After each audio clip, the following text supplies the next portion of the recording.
আসসালামু আলাইকুম প্রিয় শিক্ষার্থীরা। তোমরা এখানে দেখতে পাচ্ছ অঙ্ক হচ্ছে 14 এবং 16 নম্বর। আমরা এই দুটি অঙ্ক ক্যালকুলেটরের সাহায্যে খুবই সহজে রূপান্তর করব। তো দেখো আমরা কীভাবে এটা রূপান্তর করি। দেখো এটা 14 নম্বর আছে 1101, এর দশমিক সংখ্যা কত? এটা আমরা ক্যালকুলেটরের সাহায্যে রূপান্তর করব। তাহলে দেখো আমরা কীভাবে রূপান্তর করবো। দেখো 1 করলাম, ক্লিক করবো, 1 2 দুটা ক্লিক দেখো দেখো বেস 3, আমরা 3 এই 3 ক্লিক করলাম। ক্লিক করে দেখো হচ্ছে এখানে ডি। এখন এই ক্যালকুলেটর আছে দশমিক, ডি মানে আছে দশমিক বা ডেসিমেল মোডে। এখন এই ক্যালকুলেটর পুরো আছে দশমিক বা মোডে।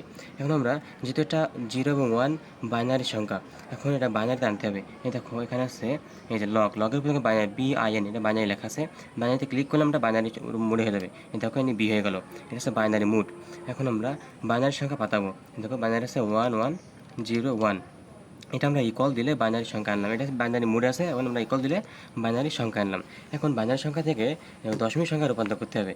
দেখো দশমিক সংখ্যা রূপান্তর করলে দেখো এখানে দশমিক আছে, এই দেখো x⁻³ x স্কোয়ার আছে, এখানে আছে DEC, এটা হচ্ছে দশমিক সংখ্যা। এখানে ক্লিক করলে আমাদের দশমিক সংখ্যা রূপান্তর হয়ে যাবে। এই দেখো দশমিক সংখ্যা, এই দেখো ডি এখানে দশমিক সংখ্যা রূপান্তর হয়ে গেলো। তাহলে আমরা পালাম কি 1101 এর দশমিক সংখ্যা রূপান্তর হচ্ছে 13। এখানে আছে দেখো এখানে উত্তর হবে হচ্ছে 13, তাহলে উত্তর এখানে উত্তর হচ্ছে গ। আমরা এটাকে এরকম টিক দিতে পারি, গ।